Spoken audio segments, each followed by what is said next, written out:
Welcome back to Narrative Network. What happens when a child's bravery in a courtroom reveals a hidden truth that changes everything? 9-year-old Olivia is caught in the middle of a bitter custody battle between her parents. But when she takes the stand, her words uncover a shocking revelation that leaves the entire courtroom stunned. And the judge's response is something no one could have expected. Stay with us until the end to witness this powerful story of courage, resilience, and the life-changing impact of speaking the truth. If this story moves you, don't forget to like, subscribe, and share your thoughts in the comments below. Let's explore this incredible journey together. 9-year-old Olivia Harper sat on the edge of her bed, clutching her favorite stuffed rabbit tightly to her chest. Her big brown eyes were filled with sadness as muffled shouting echoed from the living room. Her parents, Laura and David, had been fighting more and more often lately, and their once happy home now felt like a battlefield. For Olivia, the shouting wasn't the worst part. It was the silences that followed, the long stretches of cold, suffocating quiet. She loved both her parents dearly, but she could feel the growing distance between them, as if they lived on separate islands and she was stuck in the middle of an endless ocean. One day, Laura sat Olivia down and explained that she and David would be separating. "It's not your fault, sweetheart," Laura said, stroking Olivia's hair. "Your dad and I just can't make it work anymore, but we both love you very much." Olivia nodded, trying to be brave, but tears streamed down her face. She couldn't understand why love wasn't enough to keep her family together. The divorce proceedings were swift, but the battle for custody of Olivia was anything but. Laura and David both wanted full custody, and their mutual animosity turned every hearing into a bitter spectacle. Accusations flew back and forth. Laura claimed David was emotionally neglectful, while David accused Laura of being overly controlling. Olivia was caught in the crossfire. She hated seeing her parents fight, especially when it was about her. She tried to keep her feelings to herself, but the strain was taking a toll. At school, her teachers noticed she was quieter than usual, and her best friend Emily said she missed Olivia's laugh. As the court date for the final custody hearing approached, Olivia felt an overwhelming sense of dread. She didn't want to choose between her parents. How could she? She loved them both.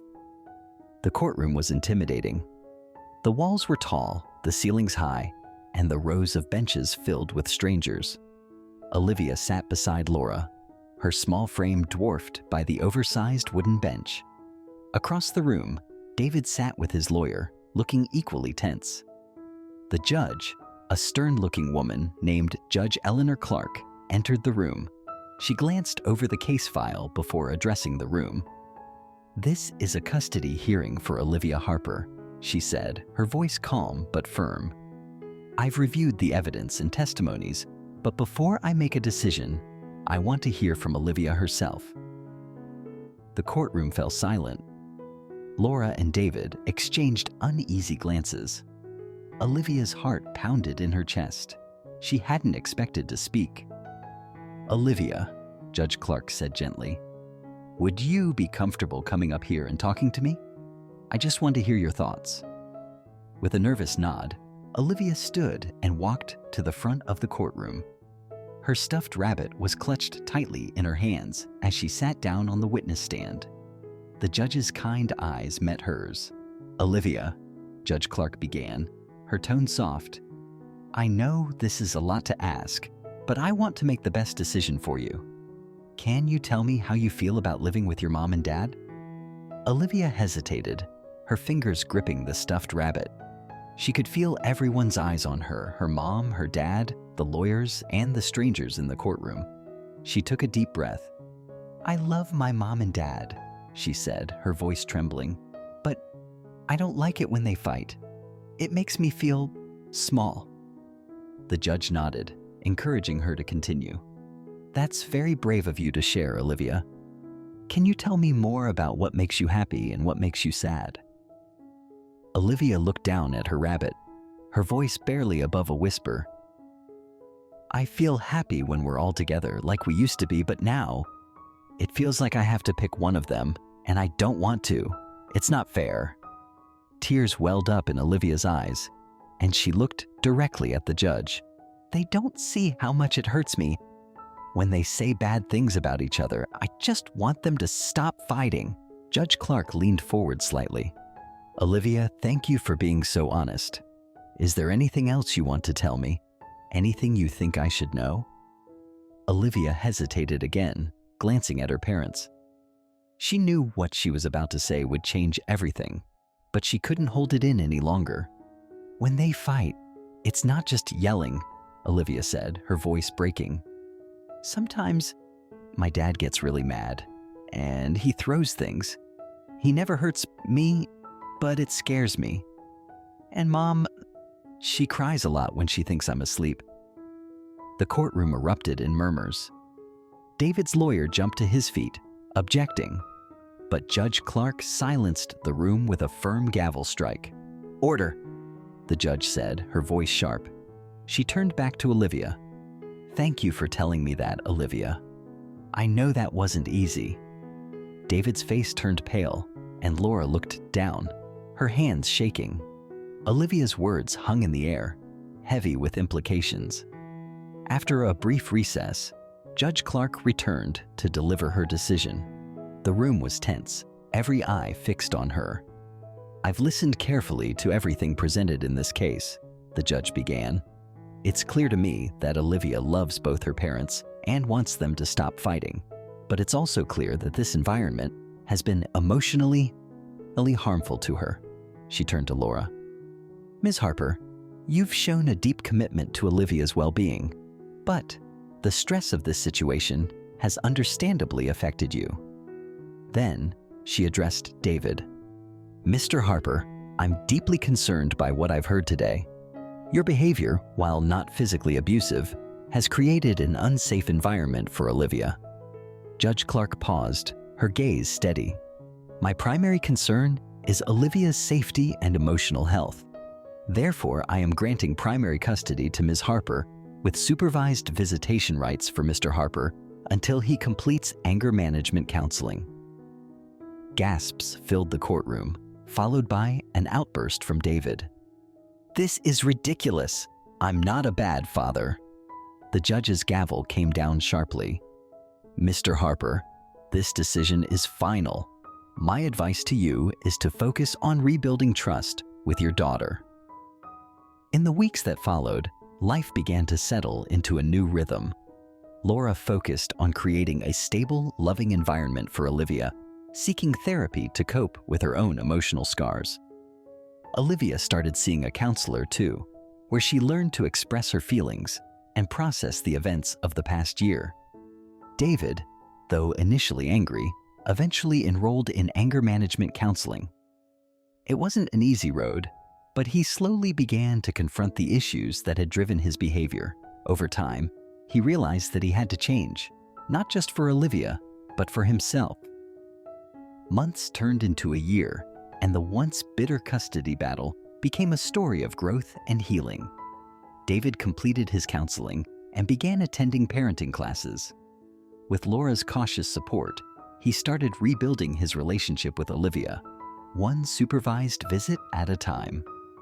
One sunny afternoon, Olivia sat in the park with both her parents for the first time in over a year. They weren't a perfect family, but they were trying. And for Olivia, that was enough. As Olivia grew older, the lessons from her childhood stuck with her. She never forgot how speaking her truth, even when it was difficult, had made such a profound difference in her life and her family's. Over time, her courage inspired others, and Olivia began to view her experience as a source of strength. By the time Olivia reached high school, she was thriving.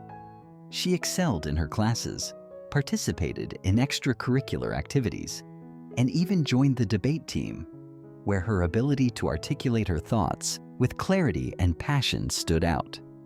Her teachers often remarked on her empathy and insight, qualities she had honed during her difficult childhood. Olivia's bond with both her parents grew stronger as well. David, now a completely different man than he had been during the custody battle, remained committed to being the best father he could be.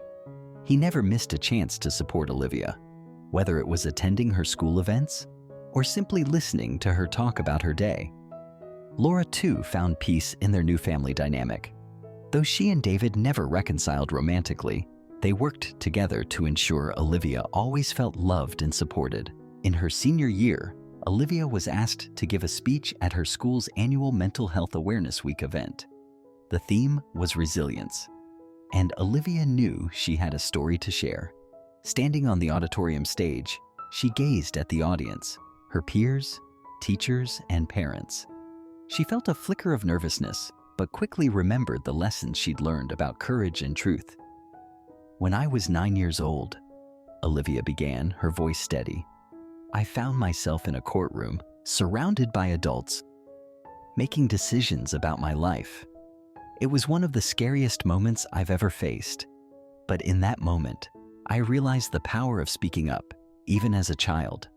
My truth didn't just change my life, it brought healing to my family." The audience was silent, hanging on to every word. "We often underestimate the importance of our voices," Olivia continued. "But no matter your age, your experiences matter. Speaking your truth can be hard. It might even be scary, but it has the power to create change. And sometimes, that change can help others find their own path to healing." As Olivia finished her speech, the room erupted into applause. Her words resonated deeply, inspiring many in the audience to reflect on their own lives and struggles. Afterward, several students approached her, sharing their own stories of hardship and resilience. The experience of sharing her story lit a fire in Olivia. She realized she wanted to dedicate her life to helping others, especially children who felt voiceless or trapped in difficult situations.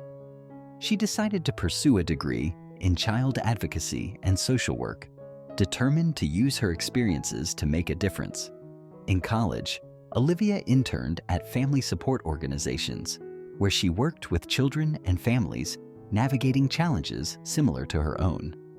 Her empathy and firsthand understanding of the struggles they faced made her an incredible advocate. Her professors often remarked on her ability to connect with others and bring hope to those who needed it most. Back at home, Olivia's parents continued to grow in their own ways. David, who had once struggled with anger, became a mentor for other fathers in similar situations. He volunteered at parenting workshops, sharing his story of transformation and encouraging others to break cycles of harmful behavior. Laura, meanwhile, found strength in her own healing journey. She pursued her passion for art, opening a small gallery that featured works centered around resilience and recovery. Olivia often visited her mother's gallery, finding inspiration in the stories behind the artwork. Though they lived separate lives, Laura and David shared a mutual pride in the young woman their daughter had become. Their ability to co-parent with respect and love gave Olivia the solid foundation she needed to chase her dreams. Years later, as a young adult, Olivia returned to the courtroom, but this time not as a scared child. She had become a respected child advocate, working with families to navigate custody battles and other legal disputes. Her goal was always to center the needs of the children involved, ensuring their voices were heard. During one particularly challenging case, Olivia found herself sitting across from a young boy named Leo. He reminded her of herself, nervous, unsure, and caught in the middle of his parents' conflict. "You don't have to be scared," Olivia told him gently. "Your feelings matter, and your voice deserves to be heard. I'll be with you every step of the way." Leo's eyes filled with hope, and Olivia felt a surge of pride. She had come full circle, using her own experiences to guide other sorrows through their darkest moments. Olivia's work as a child advocate touched countless lives, helping families heal and empowering children to speak their truths. Her story became a symbol of resilience and the power of honesty, inspiring others to find courage in the face of adversity. One evening, Olivia received a letter from Judge Clark, the woman who had once listened to her testimony as a child. Now retired, the judge wrote to express her admiration for the path Olivia had chosen. Your bravery in that courtroom all those years ago didn't just change your life, it changed mine, the judge wrote. Watching you grow into a voice for others has been one of the greatest honors of my career. Keep shining, Olivia. Olivia stood in front of a packed auditorium at a national child advocacy conference, delivering the keynote address. Her speech centered on the importance of listening to children and creating spaces where their voices could be heard. I was once a child who felt lost and scared, Olivia said, but someone listened to me. That moment of being heard changed my life, and now it's my mission to do the same for others. As she stepped off the stage, the audience rose to their feet, applauding her message and the remarkable journey she had taken. Olivia knew her story wasn't just her own. It was a testament to the power of truth, courage, and the enduring impact of love and support. And as she looked toward the future, she felt a deep sense of purpose, knowing she was making the world a little brighter for the children who needed it most. Thank you for watching. If this story inspired you, don't forget to hit that subscribe button for more amazing content like this. Share this video with your friends and family to spread the message of courage and truth. We'd love to hear your thoughts, so drop a comment below and we'll see you in the next video.